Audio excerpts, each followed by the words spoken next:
विकसित भारत के जो संकल्प है उस संकल्प की प्रतिपूर्ति होती है। और सचमुच ये हर भारतवासी का संकल्प बनना चाहिए कि हमारा देश विकसित भारत बने। हम सब, क्योंकि विकसित भारत का मतलब भारत के हर नागरिक के जीवन में व्यापक परिवर्तन करना है। हिंदू, सिख, ईसाई, बौद्ध, पारसी ऐसी माइनॉरिटीज के लिए, अल्पसंख्यकों के लिए जो इन साथ लगते पड़ोसी मुल्कों में है, अगर उनको उत्पीड़ित किया जाता है, प्रताड़ित किया जाता है, तो भारत में नागरिकता देने का कानून बनाया है।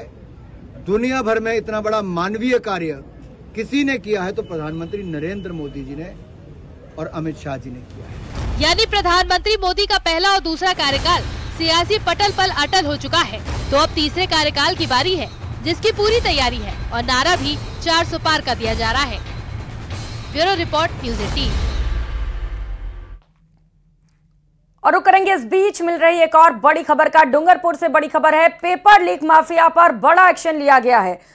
टीम डूंगरपुर पहुंच चुकी है। ईडी की टीम इस वक्त डूंगरपुर में मौजूद है। बाबूलाल कटारा की संपत्ति को फ्रीज करने की कार्रवाई की जा रही है। बाबूलाल के बेटे दीपेश की भी संपत्ति फ्रीज की जा रही है। ईडी की टीम संपत्तियों पर जब्ती के बोर्ड लगा रही है। कार्रवाई की तस्वीरें ये आपको दिखा रहे हैं। डूंगरपुर में ईडी की टीम इस वक्त पहुंच चुकी है। जब्ती की कार्रवाई की जा रही है और संपत्तियों के बाहर बोर्ड्स लगाए जा रहे हैं कि अब ये सरकारी संपत्ति है। तो गिरोह के सरगनाओं की संपत्ति को सीज करने की कार्रवाई लगातार जारी है। आरपीएससी पूर्व सदस्य बाबूलाल कटारा की संपत्ति को सीज किया जा रहा है। सहयोगी जयेश हमारे साथ जुड़ चुके हैं। जयेश, बड़ी कार्रवाई पेपर लीक माफियाओं के खिलाफ, कहां पर टीम इस वक्त मौजूद है? देखिए, पेपर लीक प्रकरण जो मामले में डूंगरपुर से बड़ी खबर निकल करके आ रही है। जो आरपीएससी सदस्य बाबूलाल कटारा और उनके बेटे के नाम डूंगरपुर में 5 संपत्तियां ईडी ने चिन्हित की थी, जिन्हें आज अटैच किया जा रहा है। ईडी की टीम डूंगरपुर पहुंच चुकी है और यहाँ स्थानीय पुलिस जाब्ते के साथ में जो फिलहाल ईडी की टीम राजपुर विस्तार योजना में एक वाणिज्यिक भूखंड है बाबूलाल कटारा के बेटे के नाम का, उसको सीज करने की कार्रवाई चल रही है। इसके अलावा डूंगरपुर जो पेराफेरी विलेजेस है, मालपुर और भाटपुर, वहां पर 4 अन्य संपत्तियां हैं, जहां पर भी ईडी की टीम अभी थोड़ी देर में पहुंचेगी और उनको सीज करने की कार्रवाई करेगी।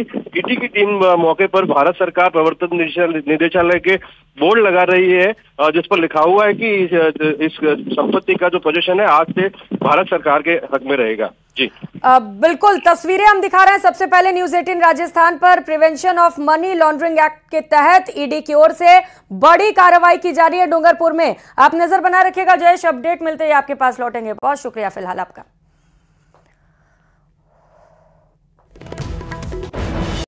और दिल्ली में कैंसर की नकली दवाओं के बड़े रैकेट का पुलिस ने भंडाफोड़ किया है। पुलिस ने दिल्ली से कैंसर की नकली दवा बरामद की।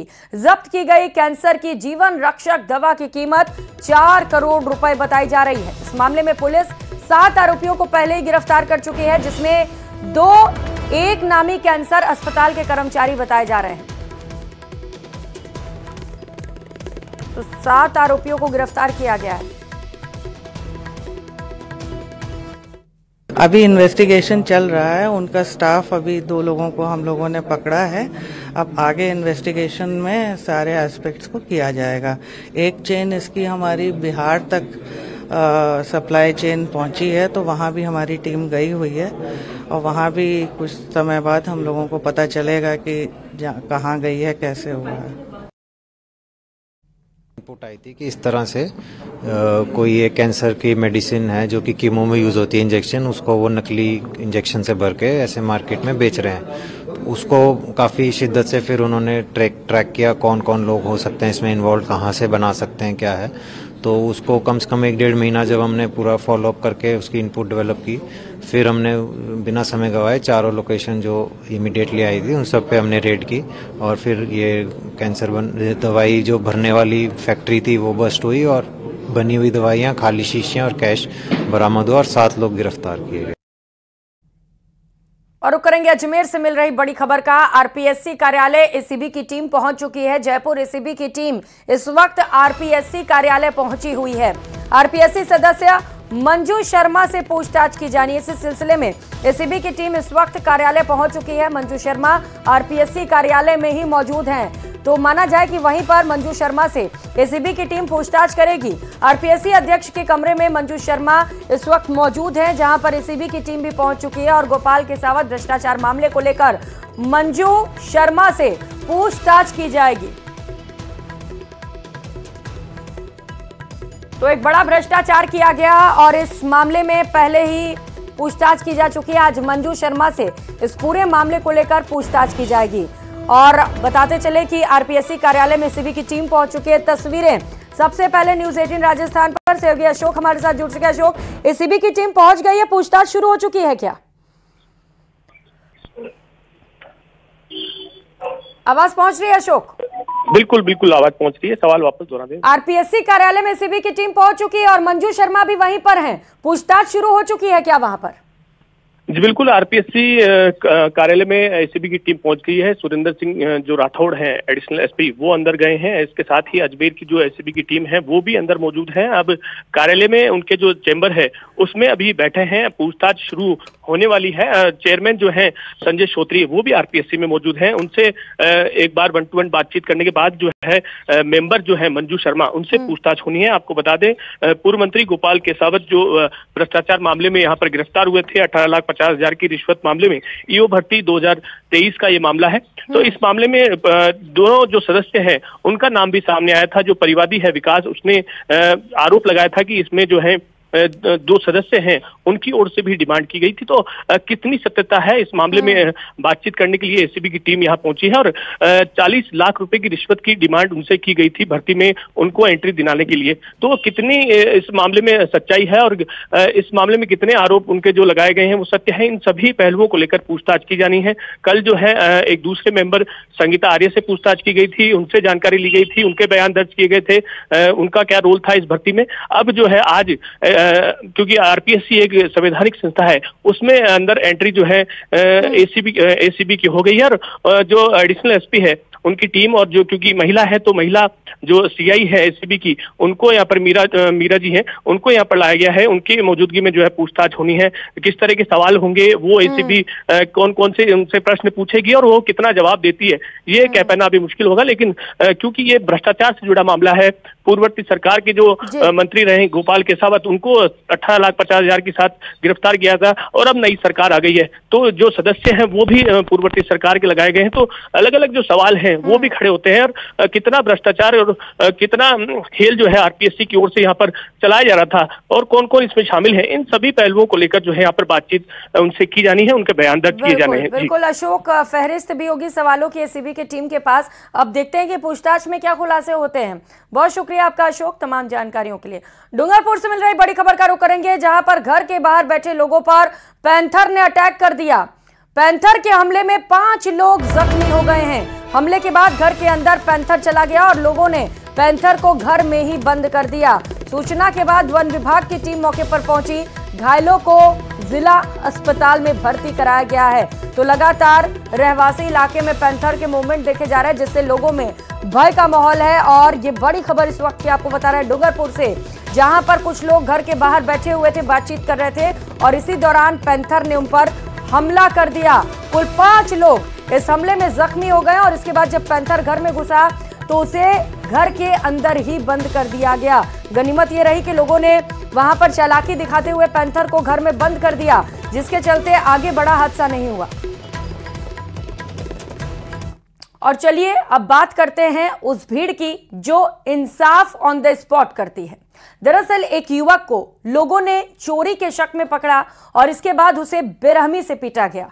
उसके कपड़े तक उतार दिए गए, फिर खंभे से बांध दिया गया, थप्पड़ पर थप्पड़ जड़े गए। वहां मौजूद लोग ये सब कुछ देखते रहे, किसी ने ना रोका ना टोका।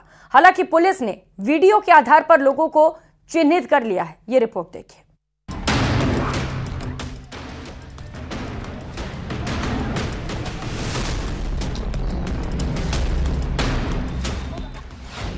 युवक की बेरहमी से पिटाई, कपड़े फाड़े और खंभे से बांधा। भीड़ का इंसाफ ऑन द स्पॉट। भीड़ ने दे डाली तालिबानी सजा। युवक को बेरहमी से पीटते लोगों को देखिए। किस तरह एक युवक के साथ मारपीट की जा रही है। ऐसा लग रहा है जैसे कोई बड़ा अपराध कर दिया हो। उज्जैन के माधवनगर थाना इलाके में चोरी के शक में लोगों ने एक युवक को पकड़कर उसे जबरदस्त पीटा। उसके बाद क्या हुआ वो तस्वीरें भी देख लीजिए। पहले उसके कपड़े निकाले गए और उसके बाद उसे खंभे से बांध दिया गया। तस्वीरों में आप देख सकते हैं कि किस तरह इस शख्स को थप्पड़ पर थप्पड़ जड़े जा रहे हैं। एक शख्स ने युवक को पकड़ रखा है, दूसरा उस पर थप्पड़ों की बारिश कर रहा है। आसपास कई सारे लोग खड़े हुए हैं लेकिन कोई रोकने की जहमत तक नहीं उठा रहा, बस खड़े खड़े वीडियो बना रहे हैं। बेरहमी से मारपीट का वीडियो सोशल मीडिया पर वायरल हो रहा है। घटना की जानकारी के बाद पुलिस मौके पर पहुंची। पुलिस ने मामले को शांत कराया। लड़का अभी बहुत शराब के नशे में है, इसलिए अभी उसकी मां को बुलाया गया। इसमें जो लोगों ने मारपीट की है, लड़के को थोड़ा सा मेडिकली ठीक होने के बाद उसकी तरफ से उन लोगों के ऊपर मामला दर्ज किया जाएगा। साथ ही अगर लड़के ने कैमरे हम वेरीफाई करा रहे हैं, अगर लड़के ने चोरी का प्रयास किया है तो उसके खिलाफ भी एक चोरी के प्रयास का मामला दर्ज किया जाएगा। पुलिस ने वीडियो में दिखने वाले लोगों को चिन्हित कर लिया है। आरोपियों की पुलिस तलाश कर रही है। उधर मुरैना से भी एक ऐसा ही मामला सामने आया जहां एक शख्स के साथ बेरहमी से मारपीट की गई। तस्वीरों में आप देख सकते हैं कि किस तरह से इस शख्स को बेल्ट से मारा जा रहा है और इतना ही नहीं, इस युवक पर लात घूंसे बरसाए जा रहे हैं। ये वीडियो कोतवाली थाना इलाके का बताया जा रहा है। फिलहाल मारपीट का ये वीडियो सोशल मीडिया पर तेजी से वायरल हो रहा है। Bureau report, news 18।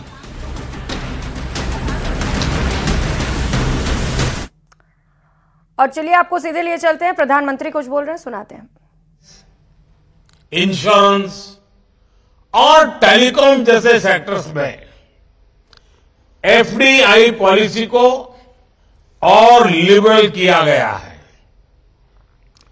हाल के वर्षों में हमने इलेक्ट्रॉनिक्स और हार्डवेयर मैन्युफैक्चरिंग से उसमें भी अपनी पोजीशन को और मजबूत किया है।